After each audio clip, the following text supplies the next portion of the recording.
안녕하세요. 저는 충청북도 충주에서 개인 병원을 운영하면서 저를 쏙 빼닮은 딸아이를 키우고 있어요. 요즘 예능 같은 걸 보면 마취가 풀리는 모습을 웃기게 그려낸 장면들이 많이 보이더라고요.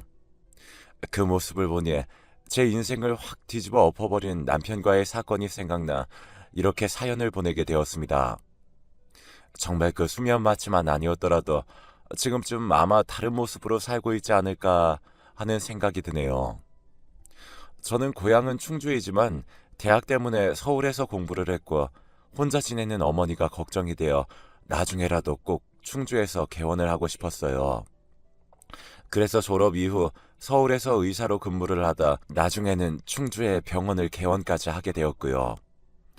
남편은 친구의 소개로 만나게 되었고 자상하고 유머러스한 모습에 반해 2년여의 연애 끝에 결혼을 하게 되었습니다. 남편을 소개해준 친구도 같은 충주에 살았기 때문에 친구 남편과 넷이서 자주 만나 여행도 같이 가고 좋은 곳도 같이 다니고 그렇게 즐거운 시간을 보내곤 했어요. 결혼 준비는 순조롭게 진행이 되었습니다. 웃기게도 저희가 젊었었다면 양가에서 반대를 했을 수도 있겠지만 저희 집에서는 제가 시집을 갈 수 있게 되어 좋다고 하며 남편과의 결혼을 허락했고 시댁에서는 의사 며느리가 생긴다며 결혼을 허락했다고 하더군요. 그렇게 늦은 나이에 저희는 불같은 사랑을 했고 결혼한 지 7개월도 안 되어 임신까지 하게 되었어요. 30대 후반이라는 나이가 노산이었기 때문에 혹시라도 잘못될까봐 항상 조심조심하며 생활을 했고 그런 저를 본 남편도 옆에서 지극정성으로 간호해 주었죠. 정말 그때까지는 누구보다도 더 듬직하고 멋진 남편이었습니다.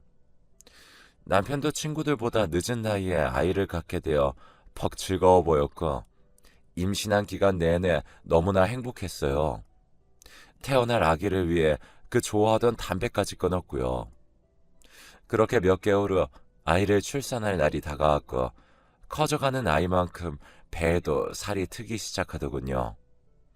빨갛게 올라오는 피부가 징그럽기도 했지만 아이를 위한 훈장이라고 생각하며 그 시간들을 잘 이겨냈고 결국 저희가 그토록 바라던 딸아이를 품에 안게 되었습니다. 남편도 시댁도 친정 식구들도 노사님에도 자연분만을 한 저에게 대견하다며 다독여줬고 저도 이후로는 제 생활이 평탄하리라 생각을 했습니다. 평생을 공부만 하고 앉아서 진료나 보던 저에게 육아는 완전히 새로운 분야였고 정말 눈코 뜰 새 없이 바쁘고 정신이 하나도 없더라고요. 저는 다행히 모유가 많은 편이라 아이에게 모유 수유를 했었고 그렇기 때문에 아이는 대부분 제가 돌보게 되었습니다. 그래도 남편은 집안일을 잘 도와줘서 부부관계에 무리는 없다고 생각을 했어요. 하지만 누군가가 신혼은 아기가 태어나기 전과 후로 나뉜다는 말을 했는데 그 말이 정확히도 맞더군요. 모든 대화가 아기에 대한 이야기였고 모든 관심이 딸아이가 좋아하는 것들이었죠. 그렇게 10년이 넘는 시간이 흘렀습니다. 어느덧 아이는 초등학교를 다니고 있었고 저와 남편 그리고 친구는 여전히 함께 어울려 놀았어요. 그 사이에 바뀐 게 있다면 친구가 이혼을 했다는 점? 친구 지영이는 자신의 잘못으로 인해 그 사이에 이혼을 하게 되었어요. 여자라면 하지 말아야 할 잘못을 하고 전 남편에게 이혼을 당하고 말았습니다. 키우던 아이의 양육권까지 전 남편에게 뺏긴 지영이는 힘든 시간을 보냈고 저희 집에 자주 드나들면서 그 힘든 시간들을 이겨냈네요. 나 너네 집에서 이렇게 있으면 우리 아들이 너무 보고 싶어. 우리 아들도 붕어빵 엄청 좋아했거든. 붕어빵 먹을 때면 꼭 꼬리는 떼서 나 주곤 했다. 꼬리가 제일 맛있는 부위라고. 어, 그러길래 있을 때 잘하지 왜 그랬어? 내가 그러고 싶어서 그랬냐? 네가 알아? 매일 밖에서 바쁘다고 말하는 남편 옆에 서 있는 게 얼마나 힘든지. 됐어. 이제 다 끝난 일이고 그래도 다시 새 인생 찾아야지. 좋은 남자도 지금 찾고 있는 중이야. 능력 좋고 마음 넓은 남자. 내가 무슨 행동을 해도 다 이해해 줄 수 있는 그런 남자 말이야. 야야, 너 아직도 정신 못 차렸구나. 이제 정신 좀 차려. 네 나이도 이제 좋을 때 다 지났어, 이거사. 그만하고 술이나 먹어. 우리 다음 주에 캠핑 갈 건데 너도 시간 되면 같이 갈래? 캠핑? 그래? 나도 꼽사리 껴도 돼? 마침 할 일도 없는데. 그럼 나도 갈래. 고등학교 때부터 친했던 친구였고 친구의 결혼과 출산, 이혼까지 곁에서 지켜봤기 때문에 저도 제 일처럼 마음이 아파서 가족여행에도 종종 같이 갔어요. 딸아이도 이모하며 잘 따르면서 지영이를 무척 좋아하기도 했고요. 남편도 거부감 없이 제 말을 잘 따라주었습니다. 그렇게 우리 셋이서 자주 모이고 틈날 때마다 시간을 보내곤 했죠. 그러던 어느 날이었습니다. 남편은 속이 안 좋고 자꾸 배변을 볼 때 피가 조금씩 나온다고 했고 항문에 통증을 자꾸 느낀다고 하더라고요. 그 말을 듣는 순간 조금 불길한 예감이 들기 시작하더군요. 왜냐하면 남편의 나이도 어느덧 50살이 훌쩍 넘어가고 있었거든요.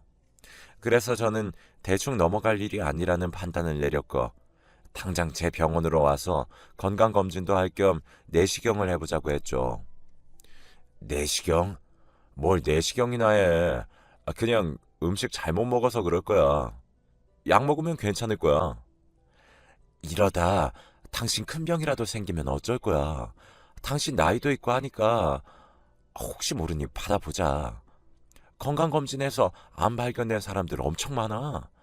그래도 초기에 발견되면 완치율이 높기도 하니까 예방 차원에서 다들 건강검진 받는 거야. 그러니까 이번에는 내 말 좀 따라줘. 알겠어. 그럼 예약하고 시간 알려줘. 받기 싫은데 당신 때문에 받는 거야. 그래, 알았어. 예약 날짜 잡고 연락할 테니까 그렇게 알고 있어? 그렇게 며칠 뒤에 남편은 겸사겸사 위내시경과 대장내시경 그리고 혈액검사와 엑스레이 등 건강검진을 진행하게 되었습니다. 워낙 병원을 싫어하던 사람이라 병원에 데려온 김에 할 수 있는 건 다 해서 보낼 생각이었죠. 그중에 대장내시경 검사는 다른 선생님이 해주셨어요. 저는 그동안 혹시라도 남편의 몸에 이상한 게 발견되지 않을까 엄청 마음을 졸이면서 그 시간을 기다렸던 것 같습니다. 그렇게 남편의 내시경이 끝나고 검사를 한 담당 선생님께서 조용히 제게 오더니 용종이 5개 발견됐는데 2개는 제거했는데 3개가 크기가 크고 좀 이상해서 나머지 3개는 조직 검사를 해봐야 될 것 같다고 하더군요. 청천벽력 같은 소리였어요. 하지만 저는 그 나머지 3개도 악성 종양이 아닌 양성 종양일 수도 있으니까 일부러 남편에게는 말하지 않았어요. 워낙 성격이 예민한 사람이라 이 사실을 말하면 힘들어할 게 뻔했거든요. 그래서 조직 검사 결과를 보고 말을 하기로 했습니다. 그렇게 남편은 내시경이 끝난 뒤에 회복실로 옮겨졌어요. 저는 남편에게로 가서 손을 잡아주며 별 문제 없을 거라고 말을 해주었고요. 물론 남편은 수면에서 덜 깬 상태였습니다. 여보, 괜찮을 거야. 검사 받느라 수고했어. 내가 당신을 평소에 음식도 잘 챙겨주고 건강관리도 해줬어야 했는데 명색이 의사라는 아내가 남편도 신경 못 써주고 내가 다 미안하다. 이렇게 말을 하고는 남편이 마취가 깰 때까지 기다리려고 했습니다. 그런데 그 순간 남편의 입에서 나온 말을 듣고 충격을 받고 말았어요. 여러분도 아실 거예요. TV에 나오는 연예인들을 보면 내시경을 받고 난 뒤에 수면 마취해서 깰 때 헛소리 한다고 많이 들어보셨죠? 남편도 혼자 중얼중얼 거리더니 이상한 말을 하기 시작하더라고요. 지영아, 어디야? 밥 먹으러 가자. 지영아, 보고 싶다. 지영아, 이따 일 끝나고 집으로 곧장 갈게. 오늘은 뭐 먹으러 갈까? 이렇게 연신 친구인 지영이의 이름을 부르는 겁니다. 저는 이 상황을 어떻게 받아들여야 할지 모를 정도로 머리가 비기 시작했어요. 남편에게서 듣게 된 말은 너무 충격적이라 제가 제 귀를 의심할 수밖에 없기도 했고요. 그렇게 내시경을 받은 후 회복실에서 남편이 하던 그 말들은 제 인생의 변환점이 되었어요. 만약 제가 그날 남편이 마취가 깰 때까지 들어가 보지 않았다면, 만약에 남편이 저희 병원에서 내시경을 하지 않았다면, 제가 평생 모르고 살았을 일인데 한편으로는 다행이다 싶었습니다. 저는 남편을 흔들어 깨웠어요. 굳어 어리둥절한 표정으로 여기가 어디냐며 묻는 남편에게 지영이를 왜 그렇게 찾아? 하며 물었고, 남편은 당황하며 무슨 소리냐며 저를 이상한 눈으로 쳐다보더라고요. 의사 생활을 하다 보면 마취가 깨어날 때 헛소리를 하는 건 심심치 않게 보는 광경이었지만 내 남편의 헛소리는 그냥 넘겨줄 수 없었어요. 남편은 며칠 뒤 다른 지역에서 일이 있다고 하며 3일이나 되는 시간 동안 출장을 갔습니다. 영업일을 하는 남편은 다른 지역으로 출장을 자주 나가기 때문에 평소와 같은 일정이었지만 남편의 헛소리를 듣고 난 이후로는 그 말을 그냥 넘길 수 없었어요. 결국 옳은 일이 아닌 건 알지만 저는 지인의 소개로 흥신소라는 곳에 일을 맡기기로 했습니다. 제가 원하는 건 그 두 사람이 정말 내연 관계가 맞는지에 대한 것이었죠. 그리고 일주일 뒤에 흥신소 직원은 저에게 여러 장의 사진과 함께 남편이 불륜을 하고 있다는 사실을 알려왔고, 흥신소 직원이 보내준 상간녀의 정체를 알고 저는 또 한 번의 충격을 받고 말았습니다. 그 상간녀는 바로 내 친구 지영이가 맞았거든요. 어떻게 이 두 연놈들이 나한테... 그 사진을 보자마자 부들부들 손이 떨리기 시작했어요. 그리고 그 두 사람이 좋은 시간을 보내는 오피스텔 사진과 호수 번호도 알려줬죠. 그 직원의 말에 그 오피스텔이 남편과 제 친구의 미래 장소라고 했고, 저는 그 말을 듣고 그 두 사람을 가만두지 않겠다고 다짐을 했습니다. 그날 밤 집으로 돌아온 남편은 평소와 같이 씻고 나와서 제가 차려준 밥을 먹으며 맥주를 한잔 했고, 이후 뉴스를 보고 있었어요. 저는 남편이 아무렇지도 않은 평소와 같은 모습에 화가 났습니다. 리모컨을 뺏어 들고 드라마를 틀었고, 또래 중년 배우가 잘생기고 멋지다는 말과 함께 남편에게 툭 하고 질문을 던졌네요. 당신 나 사랑해? 그럼 당신도 우리 딸도 엄청 사랑하지. 그래? 그럼 당신은 내가 저렇게 잘생긴 배우 만나서 바람이라도 피우면 어떻게 할 거야? 우리 바로 이혼이야? 제가 웃으며 한 질문에 남편은 정색을 하며 바람 같은 더러운 짓 하고 다니면 바로 이혼이지. 당신은 무슨 그따위 질문을 해? 하며 엄청 버럭하더라고요. 저는 남편이 제발저려서 아무 말도 못할 줄 알았는데 본인은 되고 나는 안 되는 그런 마음이었나 봅니다. 저는 사람 좋은 미소를 띠며 당신도 절대로 바람 피우지 마 라고 했고, 남편은 딸아이를 끌어안으며 그럴 일 절대 없다며 호언장담하는데 그 모습이 어찌나 가증스럽던지요. 흥신소 직원에게 남편의 스케줄은 다 파악해 두었어요. 친구라고 부르기도 싫은 상간녀와 밤을 보내기 위해 출장 일정을 잡고 오피스텔에서 2박 3일 혹은 1박 2일로 생활을 했죠. 그리고 흥신소 직원의 말에 따르면 두 사람은 저녁이면 꼭 배달 음식을 시켜서 먹는다고 했기 때문에 저는 그 앞에서 잠복을 하고 있기로 했어요. 밤 9시가 넘어가자 저는 슬슬 지치기 시작했고, 친정집에 전화를 해서 딸아이를 씻고 일찍 재워달라고 부탁을 했습니다. 제가 D-Day로 정한 날이었기 때문에 미리 딸아이는 친정집에 보내두었거든요. 그 이후 1시간쯤 지나자 오토바이를 타고 배달기사가 왔고, 저는 자연스럽게 배달기사에게 말을 걸었어요. 이거 305 가는 거 맞아요? 네, 누구세요?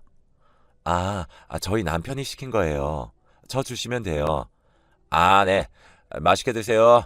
저는 당장 그 두 사람이 있을 오피스텔 방문 앞에 서서 벨을 눌렀습니다.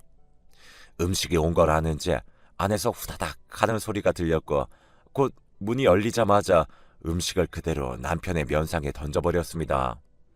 남편은 저를 보고 어리둥절해 보였고 이내 그 상간녀는 소리를 지르며 화장실로 도망을 갔죠. 야, 너네 뭐하냐? 정말 너희가 인간이야? 자, 설명해 보라고. 여보, 잠깐만. 흥분하지 말고 내 이야기부터 들어. 당신 지금 오해하는 거야. 오해? 너 지금 오해라고 했니? 내가 무슨 오해를 했는지 한번 말해볼래? 이 집에 버젓이 있는 너희 둘 사진, 그리고 초음파 사진, 이거 다 뭔데? 니네 나 몰래 바람피고 임신까지 했니? 뭐 제가 성모 마리아라서 혼자 임신을 했겠어? 나이 50에 임신이 가당키나 하니? 진짜 너네들 사람도 아니다. 어떻게 가장 믿었던 사람들이 내게 이렇게 뒤통수를 칠 수가 있어? 여보, 그거 나 아니고 전 남편이래. 그러니까 당신이 신경 쓸 거 없어. 이혼하고 안 돼 보여서 내가 도와주고 있는 거야. 당신 내 말 믿지? 이야기하려고 했는데 지영이가 부끄럽다고 차마 당신한테는 이야기 못하겠다고 하더라고. 어디서 개 같은 변명을 해? 내가 바보로 보이냐? 이렇게 증거가 명확한데도 그런 변명을 하고 싶어? 어떤 미친 사람이 이혼한 전 남편과 이혼까지 했는데 갑자기 임신을 했다는 걸 누가 믿어줘? 너희 둘 다 내가 절대로 가만히 안 둘 거야. 제가 난동을 부리면서 상간녀의 머리채를 잡으려고 했는데 거기서 남편이 저한테 어떻게 한 줄 아세요? 그 자리에서 저를 밀쳐내고 그 상간녀를 끌어안아 보호하더라고요. 남편이 힘으로 밀쳐낸 덕분에 저는 그 자리에서 엉덩방아를 찧어버렸고 남편은 그 상간녀한테 괜찮냐고 하며 달래기 시작했고 상간녀는 저를 향해 울면서 이야기를 시작하더라고요. 미안해. 하지만 나 이 사람이랑 진심으로 좋아하고 있어. 너네 애 낳고 나서부터 부부관계도 소원해진 지 오래됐다며. 이제 서로 남자 여자도 아닌데 그냥 나랑 이 사람이랑 잘 지내게 해주면 안 될까? 절대로 너한테는 피해가 가는 일 없도록 할게. 우리도 나이가 있다 보니 이렇게 임신이 될 거라는 생각도 못 했는데 그래도 이것도 인연인데 애가 무슨 죄야. 와, 너 정말 양심도 없구나. 피해가는 일 없도록? 인연 웃겨서 말도 안 나오네. 그래, 네 말처럼 애는 죄가 없지. 그 애를 얼굴도 못 들고 다닐 죄인으로 만들고 다니는 네가 죄인이지. 내 뒤에서 둘이 만나고 있으면서 어떻게 그렇게 아무렇지도 않게 나랑 내 딸을 대한 거야? 너무 소름이 돋아, 너. 사이코패스 뭐 그런 거야? 그래, 너 저 인간이랑 살고 싶은 거지 지금? 그래서 이러는 거지? 아니, 꼭 그렇다는 게 아니라 우리도 갑작스러워서 생각할 시간이 필요하다는 거야. 아니야, 저 인간 너 가져. 나 저런 쓰레기 필요도 없으니까. 아참, 그리고 얼마 전에 당신 건강검진 결과 나왔어. 당신 암 걸렸더라. 그것도 대장암. 큰 병원 가서 진료 한번 받아봐. 지영아, 너 바쁘겠다? 애도 낳아야 되고 암 환자도 케어해야 하고 둘 다 돈도 잘 못 벌면서 애는 무슨 돈으로 키우려고 저러는지 모르겠네. 당신 지금 나랑 이혼할 생각이 있으니까 이렇게 행동하는 거 맞지? 당신 짐 다 시댁으로 보내둘 테니까 당신이 알아서 전화해둬. 알았어? 나는 더 얼굴 붉히기도 싫고 이만 갈게. 뭐, 암이라니. 그게 무슨 말이야? 들은 그대로야. 이번에 당신 우리 병원에서 건강검진 받았잖아. 근데 그때 거기에서 용종 3개가 발견돼서 혹시 몰라서 조직검사를 했는데 악성종양이래. 당신한테 말 안 한 거는 양성종양일 수도 있으니까 괜히 걱정 당신한테 스트레스 주고 싶지 않아서 말을 안 했던 거였고. 그런데 검사 결과 당신 암이래. 바로 대장암 2기라고. 무슨 말인 줄 알아? 당신은 암 중에서도 가장 위험한 대장암이라고. 처음에 그 소리 듣고 당신 잘못될까봐 한참을 울었었는데 이제는 하늘에 감사해야겠네. 아, 참. 그러길래 평소에 병원 안 가고 버틸 때부터 알아봤지만, 아휴, 참, 우리 딸이나 네 뱃속에 있는 아이나 저 인간 자식이니까 둘 다 유전은 조심해서 살아야겠다. 혹시 알아? 너 나중에 나이 들었을 때 네 자식도 똑같이 대장암이라도 걸릴지. 나야 뭐 혼자 벌어서 애 하나 키우는 거 일도 아니지만 너처럼 일도 안 하는 애랑 저 인간이랑 잘 살지 모르겠네. 몸이 재산인 사람은 몸 다치면 한순간에 끝이잖아. 아무튼 난 갈 테니까 몸조리 잘하고. 제가 문을 닫고 나올 때 본 모습은 남편이 주저앉는 상간녀를 다독이는 모습이었습니다. 개뿔, 누가 누굴 위로하고 있는 건지 정말 꼴사납다는 생각을 했고, 저는 다음날 바로 변호사 사무실로 가서 이혼 상담을 시작했습니다. 저는 그 원룸에서 찍은 사진들, 그리고 그날 원룸에서 상간녀와 남편과 몸싸움을 할 때 녹음한 녹음기를 증거로 제출했어요. 이런 것들은 증거로 채택이 안 될 수도 있지만 어느 정도 참고는 해준다고 하기에 냈습니다. 그리고 본격적인 이혼 소송이 시작되기도 전에 시댁에서 전화가 왔고, 시모는 저에게 믿을 수 없는 말을 하면서 전화가 왔습니다. 여보세요? 예, 남자가 살다 보면 그럴 수 있지. 너무하는 거 아니니? 우리가 널 얼마나 가족처럼 예뻐했는데 신랑을 하루아침에 쫓아내는 법이 어딨어? 어머님, 이제 저 말고 새 며느리랑 새 손주 예뻐하세요. 어머님이 아무리 저한테 잘해주셨다고 해도 제가 결혼한 사람은 저희 남편이에요.